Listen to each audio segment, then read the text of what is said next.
Welcome to Book Buddies, the podcast full of book reviews, rankings, and all sorts of activities with books. I'm Louisa Hammond, self-proclaimed book dragon with a Bachelor of Arts in English with an emphasis in creative writing, as well as theater. So, if you're watching the video version of this podcast, you'll probably notice it's a video, and I'm here. So, this one is going to be a little bit different. Instead of giving you my reviews and thoughts on different books, I'm going to share other people's reviews and thoughts on my favorite books. I'm at Goodreads right now, and we are going to see what the haters have to say about some of my favorite books. Alright, so, got my mouse, I'm on Goodreads, I've pulled up Harry Potter and the Sorcerer's Stone, or the Philosopher's Stone for those in America, outside of America, and let's just see what the one-star reviews have to say. The first one is apparently from somebody who dubs himself Voldemort. 1 star. This is a disgrace to all purebloods. My head looked quite dashing on that strange professor's head. If only I could have extended my stay. Harry Potter, this is not over yet. Well, I certainly wasn't expecting that, but let's see what else there is. Okay, this one, trying to find ones that aren't too long. Okay. Pathetic, really pathetic. Harry Potter is more of a Mary Sue than Aragon, more than Nancy Drew, more than the worst of fan fiction I've seen. He's rich, popular, and famous for absolutely nothing of his own doing. He destroys the power of the big bad guy because he's a year old.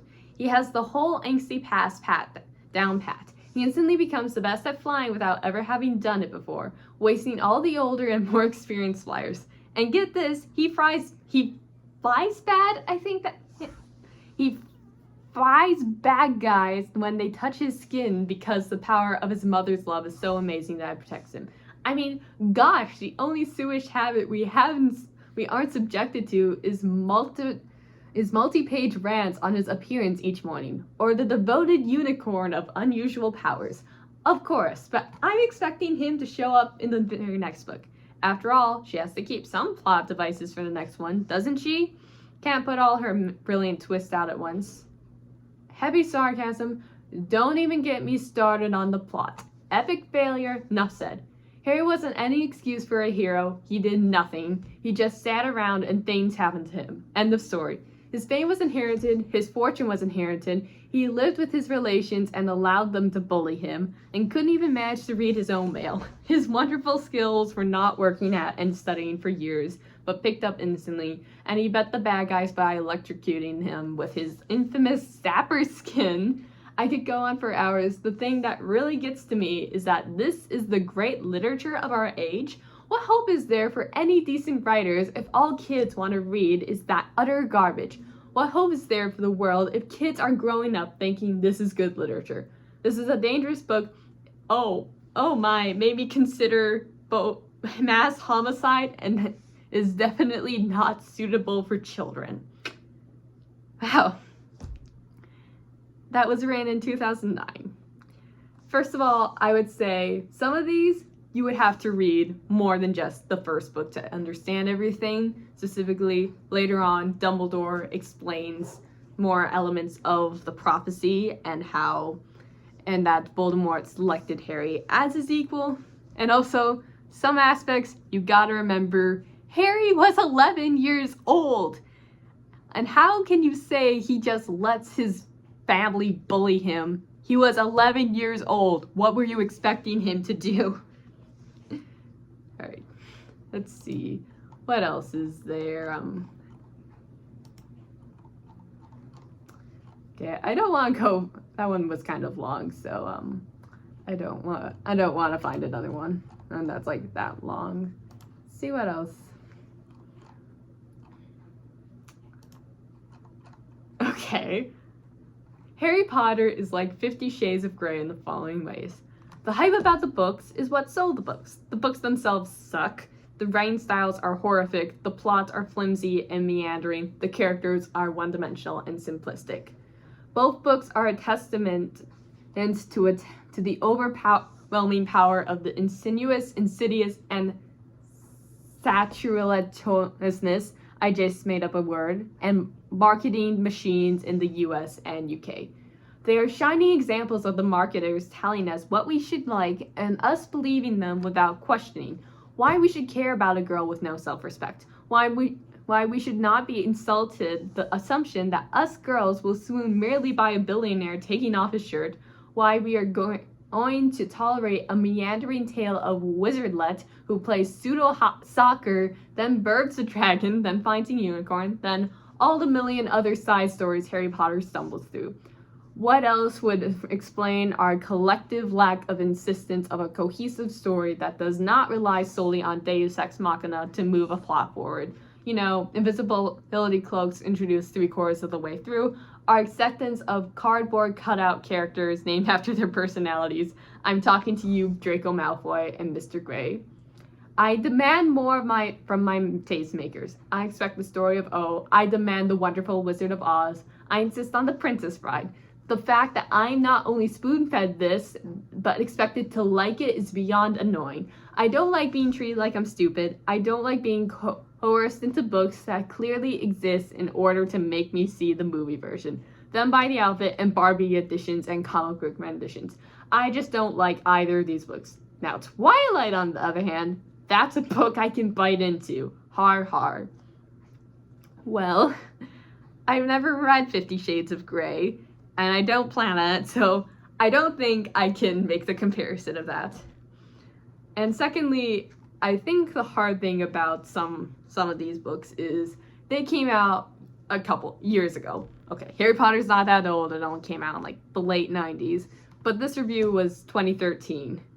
I think if you were born earlier, got into the books earlier, I don't know, but like, I think also, once again, some of these complaints get resolved in later books. Some characters are portrayed as more simplistic and maybe a little one-dimensional in the earlier books, but then later on, when we find more of their backstory, we find out they're much more complicated than they seem to be in the first book. Next up, I have Goodreads' The Lion, the Witch, and the Wardrobe page pulled up. I have reviews, and I searched through them a little bit, so I didn't spend a lot of time just searching through reviews.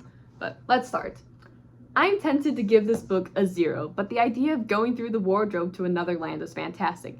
Everything else, however, is not fantastic, including the over-the-top Christian allegory, the complete absence of dramatic tension, the characters are static, and the conclusion is foregone. There is nothing to keep you reading, to challenge you, or to even vaguely interest you. The writing is mediocre at best, the dialogue is mediocre at best. Awful book. It as if someone read Matthew through John and then said these 4 gospels are good, but it would take a master writer to retell them with talking animals and have it be worse to the point of complete boredom. Well, I think that's quite the review, I would say. I personally don't dislike the writing style or the dialogue. I think it's quite charming. You easily get into the world of the book. The over-the-top Christian allegory, I think it depends on how you were brought up. I was raised Christian. I am a Christian. So for me, I didn't mind the over-the-top Christian allegory. If it even was over-the-top, I feel as though even if you removed the Bible from this and you judged it as the Narnia series as its own thing, it still stands out and is a great series. Next up, okay, I read this when I was little. I would guess about 7, 8, or 9, and I didn't pick up on all the Christianity references, despite them being so overt. What I did feel was astonishment that the children all loved Aslan so much when I thought he was massively sanctimonious and sickening as a character. I could not stand that line. I didn't want the Snow Queen to win exactly. I didn't like her either. But at the same time, I wanted someone to show the line up or force him to do something interesting that would show he wasn't an goody-goody. Aslan was just, completely two-dimensional in his perfection and so smug and arrogant. He was unbearable. I enjoyed the fantasy, but the element that I now realize and am astonished that I never ever didn't realize is that a Christian allegory made me scornful of the character who was supposed to be the supreme goody and left a bitter taste in my mouth that ultimately ruined it.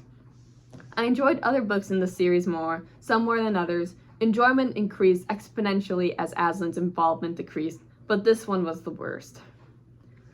So I think generally when it comes to Aslan, he is portrayed as perfect, and that is because he's ultimately the Christ figure who, if you've read the Bible, Jesus was without sin and ultimately died for our sins. So I think generally if you aren't a fan of perfect characters, Aslan's going to rub you in the wrong way, but I still like him. He's a cool guy. Well, cool lion. And then, let's see, one more before we move on. Okay, this one. Well, I have never read this book before, but when I was a little girl, I had watched the movies adapted from this book. The book's introduction says that is talking about a magic world and four siblings who were evacuated to an eccentric Professor's villa. Then they discovered a wardrobe which through an icy world, the four saved the world, be the king and queen. A silly story for little kids to read, not very exciting or interesting. Well, I would say for that, there is a lot going on. You have talking animals, you also have mythical creatures such as the satyr, and then you have the Snow Queen, who is a very intimidating, powerful villain. So saying that it wasn't very exciting or interesting, I'm guessing this book just wasn't your cup of tea. Alright, the last book we're gonna do in this video is Pride and Prejudice. Alright, let's see. First one. What's that? Mr. Darcy doesn't want to dance at the dance. Welcome to almost any 8th grade dance. You will find most of the boys playing basketball in the gym while the girls are waiting in the cafeteria for someone with whom to dance. I was rooting for Mr. Bingley to get away. Maybe he just isn't that into Jane? The scenes bounce from one scene to another so quickly that it makes my head spin, and I couldn't connect with any of the characters. Elizabeth spends most of the novel sitting around complaining about Mr. Darcy and Mr. Bingley while doing absolutely nothing to better her situation. At least Jay Gatsby did something about his love.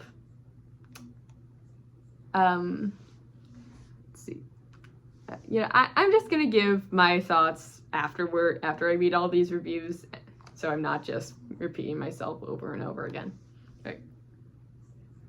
This book has been billed as one of the greatest love stories in all of literature. I have no idea why. When the story begins, Elizabeth Bennet is smart, independent, and not overly concerned with bagging a husband, which by the standards of Victorian England, Regency actually, makes her a feminist trailblazer. Then she meets Mr. Darcy, who acts like an insufferable prick. This is in a society obsessed with grace and good manners, and Elizabeth has the good sense to identify Mr. Darcy as the insufferable prick he is. So she spends the first part of this book rightfully loathing this a-hole. Fast forward, by chance, Elizabeth finds herself touring Darcy's palatial estate, meeting his hundreds of servants, using his solid gold billet, and suddenly she starts thinking that maybe Mr. Darcy isn't such an a-hole after all. The moral of the story seems to be that enough money can make even the most abrasive and obnoxious jerk seem like Prince Charming. And what's really frustrating is when you realize that it's 200 years later, and while the world has changed immensely, the people are still the same. Go society. If you want to read a real love story, read Anna Karenina. If you want to read the biggest piece of anti-feminist drivel in the literary canon, then by all means, read Pride and Prejudice. Alright, let's see, and then one more. Let's see.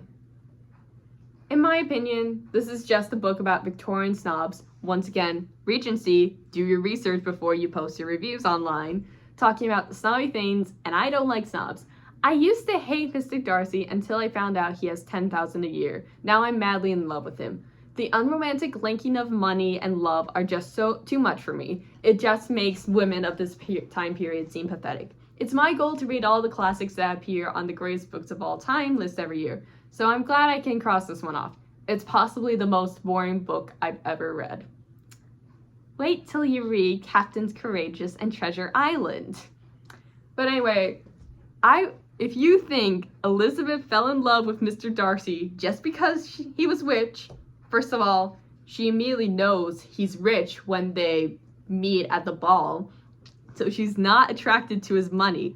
And secondly, while she is enamored with Pemberley when she sees it, like most people would be if you see an amazing estate, she's beginning to see him a little bit differently beforehand. She finds the letter, he sends her the letter saying that Wickham tried to elope with his sister, and that's why he doesn't like Wickham. And then thirdly, Darcy does amazing things for her before the end of the book, specifically with saving Lydia after she does run away with Wickham. So Elizabeth does not fall in love with Mr. Darcy just because he makes a lot of money. And Darcy is not a jerk throughout the book. If you think that way, I think you need to re-examine your work. So yeah, this was fun. If you enjoyed this video, let me know. Anyway, I'm Louisa Hammond, and I'll see you next time.